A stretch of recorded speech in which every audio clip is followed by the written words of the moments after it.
everybody.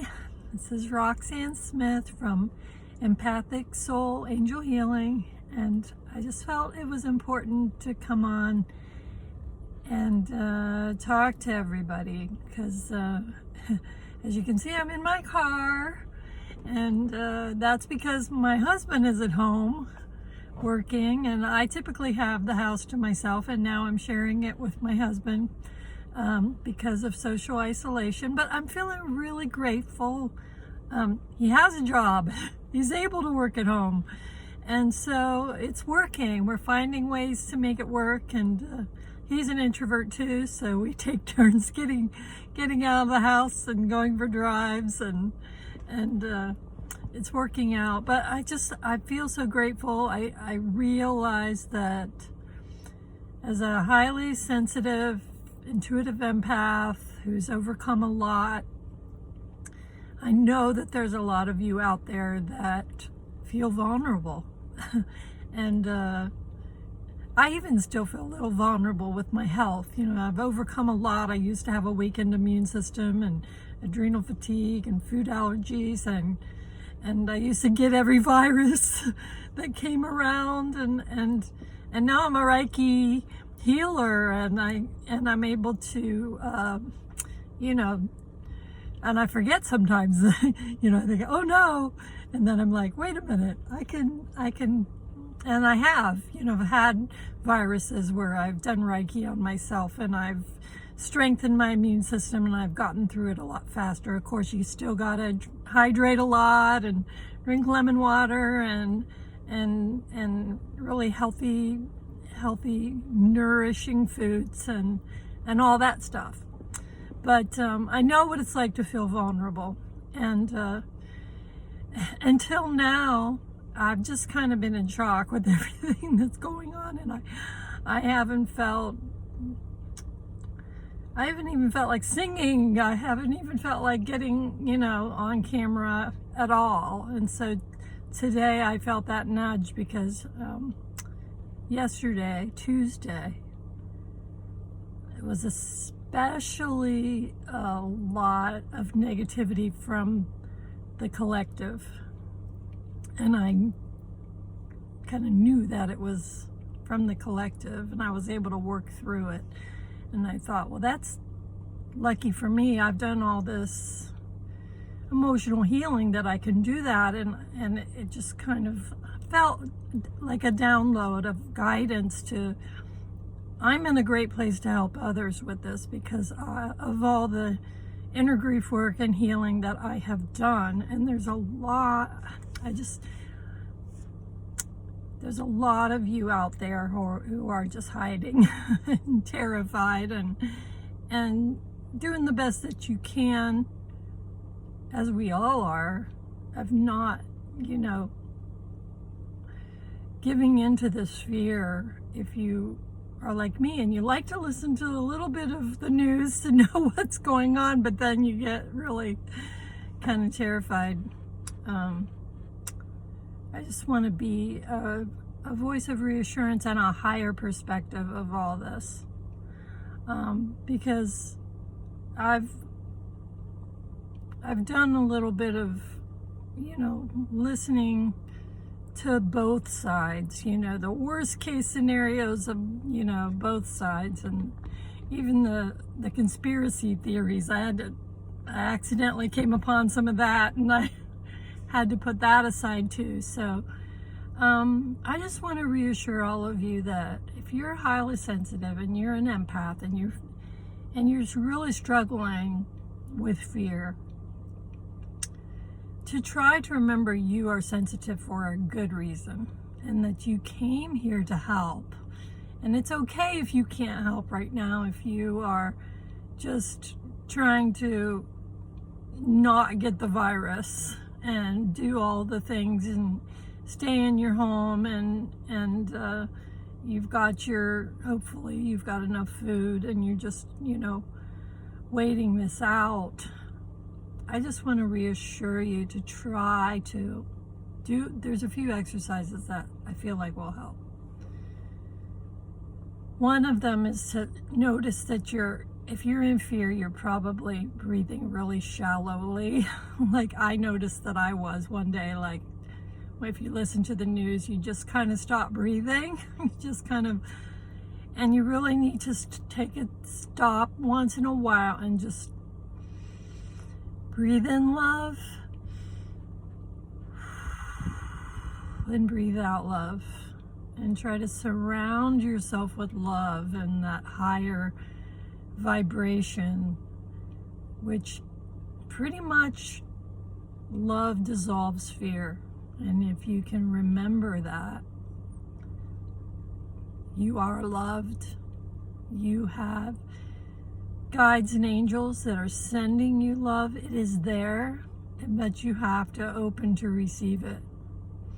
And it's a pretty powerful thing, just in that one small thing of just breathing in love and breathing out love and imagining a protective bubble of love around yourself. And just believing in the higher realms, and that you can call in your angels and ask for protection. And just in doing that and believing in love in the higher realms, you can raise your immune system, which will be stronger to fight against any virus or anything, negativity that causes your fear to grow. Another thing I want to talk about today is that if you're a highly sensitive empath and you just feel like you're really vulnerable to getting this virus, know that if you're a highly sensitive empath, there's a pretty good chance you would be really good at Reiki. If you have never had Reiki, or if you've never heard about it, I would highly encourage you to Google it and learn a little bit about it, because I got Reiki certified back in 2012. And it took me a little while to get going with it, just because it just kind of came upon me. I didn't really know what I was getting into, but then in the training class, it was very apparent that I already knew how to do this. Like it was, and my teacher told me, "You've done this in past lives. You already know how to do this," and it was true. I innately, it just all was came easily and was powerful and was very empowering. And it was kind of shocking. It was kind of jarring. Like it took me a while to realize, hey, this is something that I'm really good at, and I've done this before. And it's very, very possible it's the same with you. And if you've possibly if you've had a Reiki treatment and it's been powerful, you know, it's just the human veil of forgetfulness that's keeping you from realizing you can do this too. And that's one of the things that they taught us in the Reiki training is self-healing. And the reason I'm sharing this, I feel kind of guided to share this, but also the fact that in my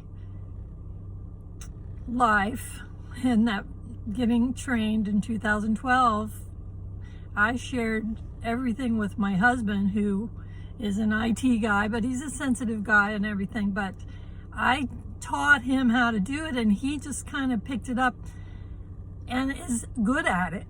And he didn't have the ceremony, the attunements, and all that official, like I felt like in my training when she attuned me, it was like my hands came on, you know, it's like, oh my gosh, this is amazing. And I was skeptical, and it was like my hands felt different after my training. Well, my husband didn't go through the training, and he's able to do Reiki on me in powerful ways. So I just want you to know that you are more powerful than you realize.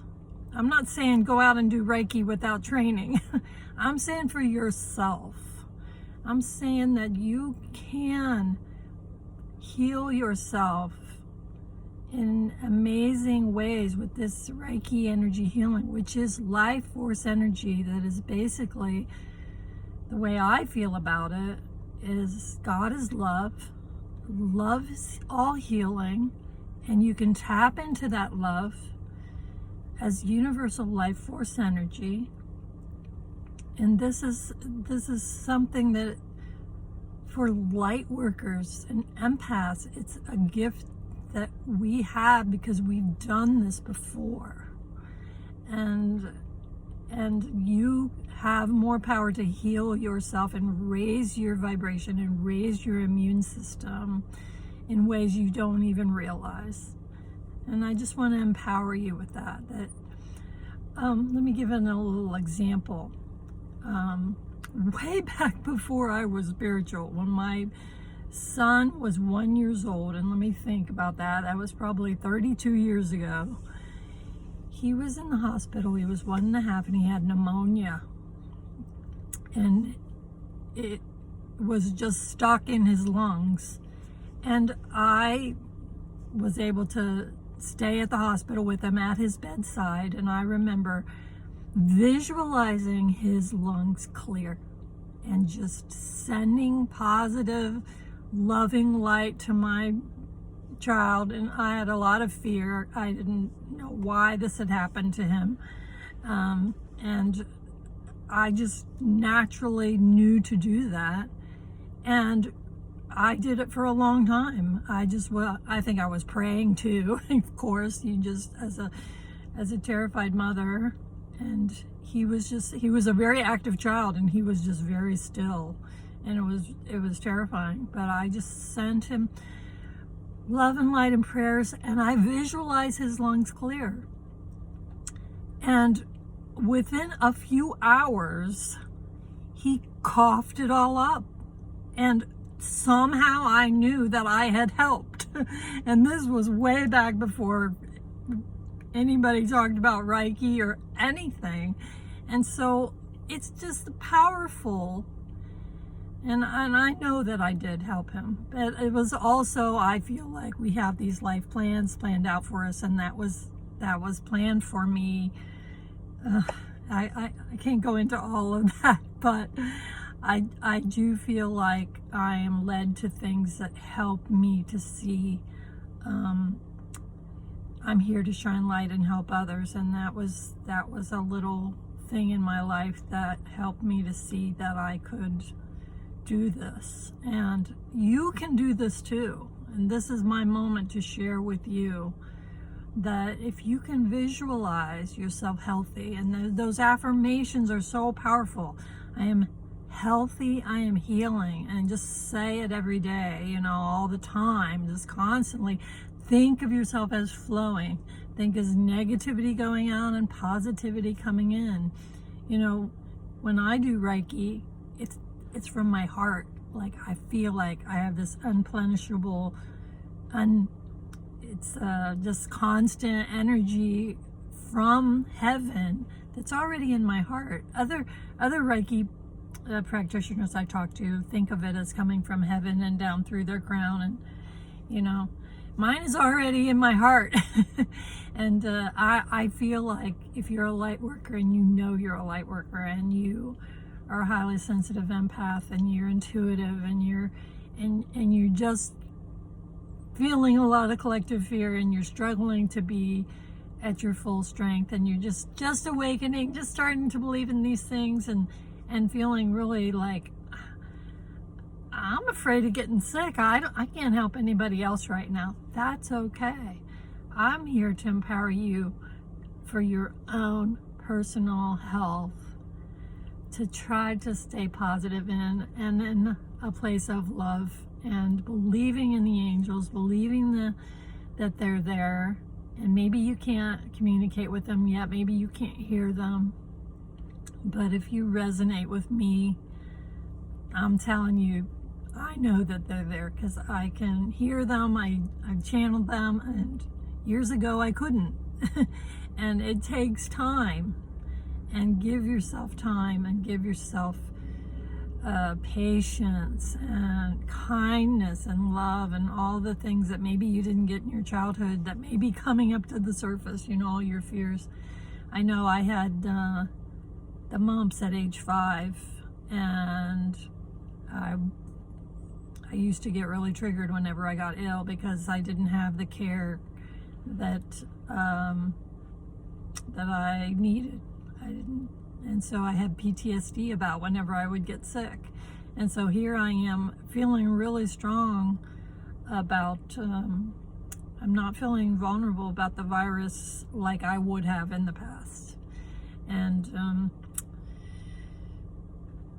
also, my husband has got a pretty strong immune system, and thank goodness he's completely social isolating with me, and so I don't feel like I'm going to get it from him because he's taking unnecessary chances. But I think I would if he was like, I'm going to go out, that would trigger me. So that's all for now. I hope to continue to do this. I never thought I would do this in my car. I had all these plans where I was going to, do it from my home and do music and stuff, and I'm like, you know what? Doesn't matter. I just need to get on and let you know I'm going to try to do this as often as I can, just to be a reassuring. I'm here in mid-America. This is Indiana, and it's, we're right in the thick of it right now, where the every day the rates are going up, but the hospitals are overwhelmed, and I feel really grateful and fortunate that all my kids are out of harm's way and they're staying home, not at my home, their own homes. And I know that there's a lot of you that don't have it as easy as I do. And I just want you to, reach out in the comments if you need some extra prayers, if you're going through a hard time, if you're being exposed and are afraid of getting it. We can all as a community here, I believe in the power of prayer and intention, and we can send you some extra hope and love and light and protection. So I just want to thank you all for watching this video, and hopefully it's helpful, and that's what I'm here for. I'm here to help, and I'm here to help especially highly sensitive souls like myself, who I'm 58. I've been through it. I had a rough childhood. I had health problems, and I've been a life coach for 10 years, helping people through my blog and through my coaching website, and now I'm doing channel readings. I'm doing readings because I can tap into the other side, and I get claircognizance. I have clairsentience, and I have amazing downloads of very descriptive scenes that I can relay to you. And so don't hesitate to reach out for a reading or just life coaching for sensitive souls and empaths, to just help you guide, to give you some hope and courage and guidance if you have a lot of fear. And so I just want to say I love you, and I appreciate you watching, and I'll be back, and I'll see you all in the next video. Bye-bye.